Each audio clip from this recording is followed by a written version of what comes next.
Kim Kardashian has testified in a Paris courtroom as the trial over her 2016 jewellery robbery continues.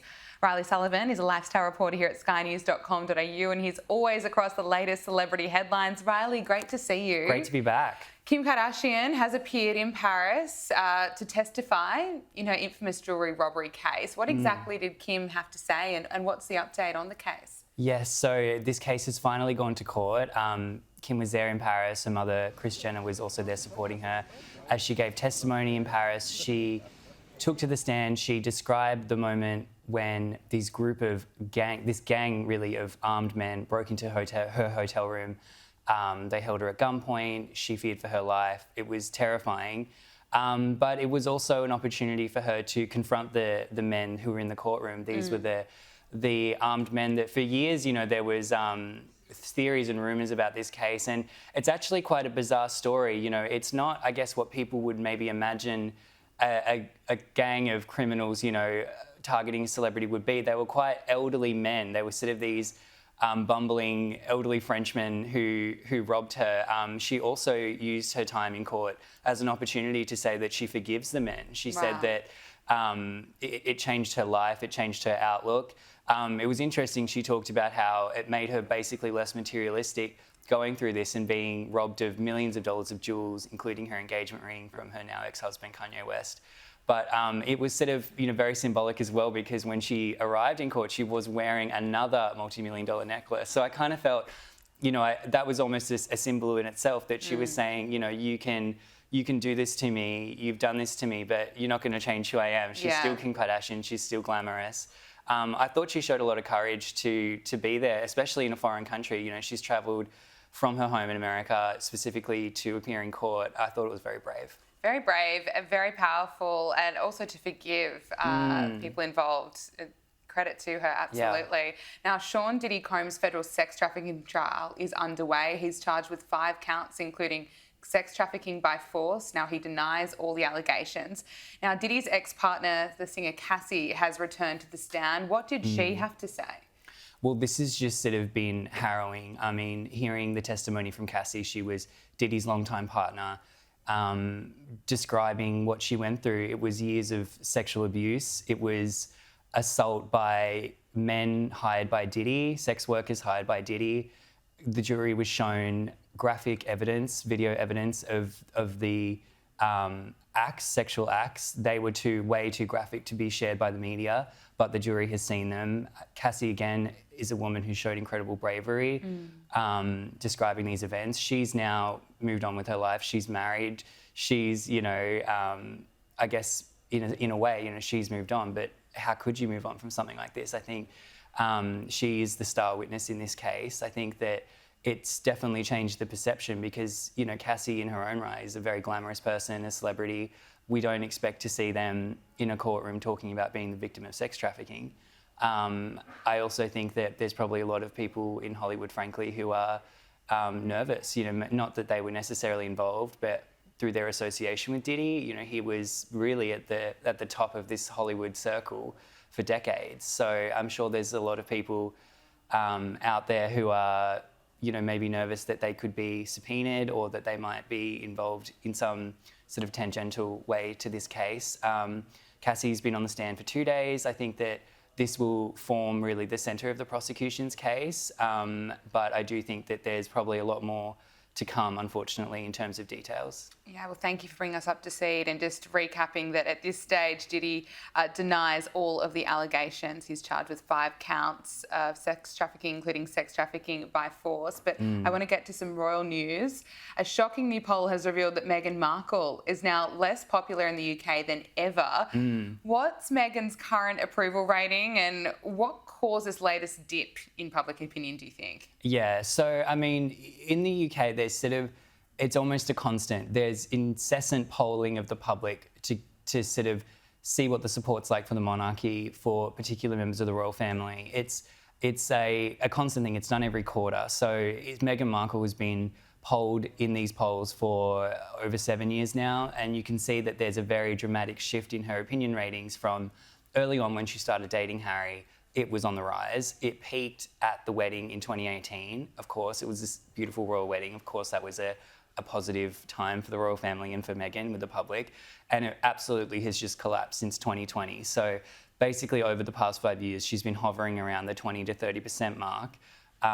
Actually, we were tracking it at Sky in 2023, and she kind of went through a period for about 6 to 8 months where she was relatively quiet, and that was actually, it peaked a little bit, it went back up. And I think the theory was that the less the public is seeing Meghan in public talking, complaining about the royal family, you know, cashing in, doing these things that rub people the wrong way.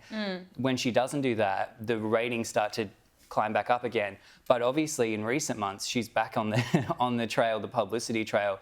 She's got the cooking show, you know, she's got her product line. And again, I think in the UK, it just doesn't, you know, gel with the public. I think the British public are very sensitive about any time when the royal family looks like they're cashing in. Even though she's not a working royal, she's still included in these polls, and it's a headache, it's a problem. I will say the same polls showed that Kate and Will are more popular than ever. They're both hovering around 75%, which is fantastic. I mean, even King Charles is only at about 60%. Right. So definitely that's a positive from these latest polls, because it shows that the future of the monarchy in the UK seems pretty solid. But yeah, I think with Meghan, the trick is the less she's out there, the more people like her. The less she speaks. Right. But you know, when you've been caught trashing the royal family, I think people don't like it, and the polls show that. But that's a great indication that William and Catherine still going strong. Yeah. Now, the royal member Zara Tindle has finally spoken out about the monarchy's feud with her cousin Prince Harry. What did Zara have to say? Yes, so you know, Zara Tindle is, again, like all the other members of the royal family, very, very private about these issues with Harry. It's very one-sided. It has been really up until this point. If you think about it, we've had the Oprah Winfrey interview. Harry's done subsequent interviews, most recently for the BBC, talking about this estrangement directly. We've never really had that from the royal family, but Zara Tindle was at an event last week in the UK where she was asked some questions by the audience, and she sort of, I guess in a roundabout way, did chime in on Harry. She kind of said that, look, we're a family like any family. We go through challenges, but she also said that they support each other.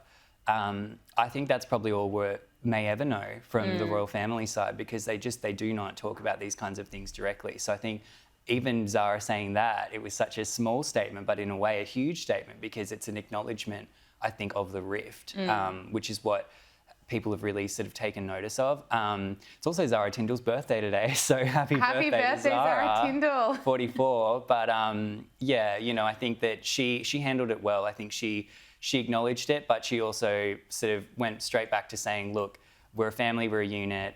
She paid a lovely tribute to her grandmother, Queen Elizabeth. And yeah, you know I'm a fan of Zara Tindle. Of course.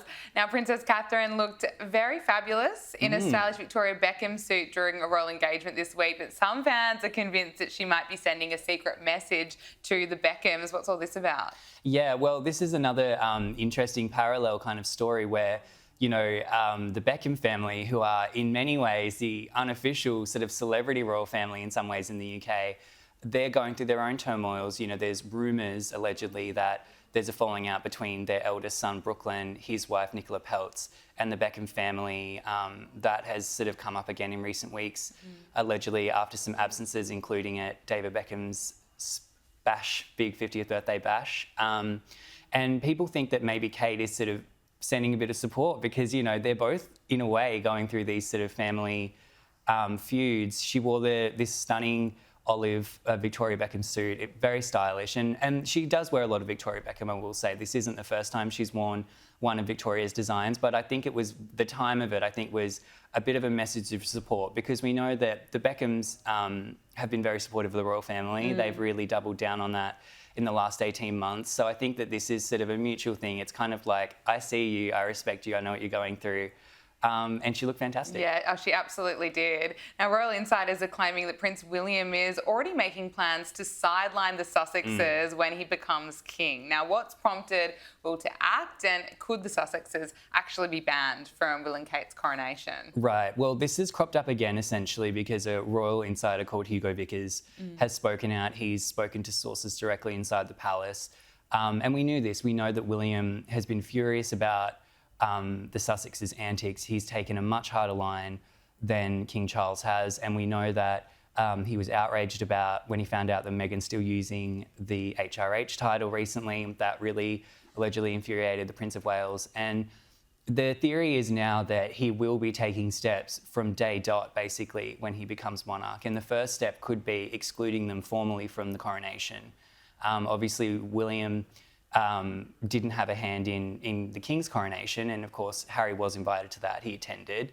He wasn't in the front row. He was in the third row with the sort of extended family members, but he was there. But the idea now is that once the crown moves to William, it's not necessarily... there's no real precedent necessarily for having Harry there. There's actually a precedent where the Duke of Windsor was excluded from his brother's coronation. So there's actually, William would be totally justified in not inviting Harry at all, which is quite shocking when you think about there was a time not that long ago when Harry, Meghan, Will and Kate were considered the future of the royal family. Yes. I think that is absolutely never going to happen. I think now it's William and Kate, their family, and maybe, some of these other cousins. But I think that Harry and Meghan, when Will takes the throne, are going to be history. Yeah, I tend to agree with you. Reilly Sullivan, thank you so much for joining us on Power Hour. Thank you.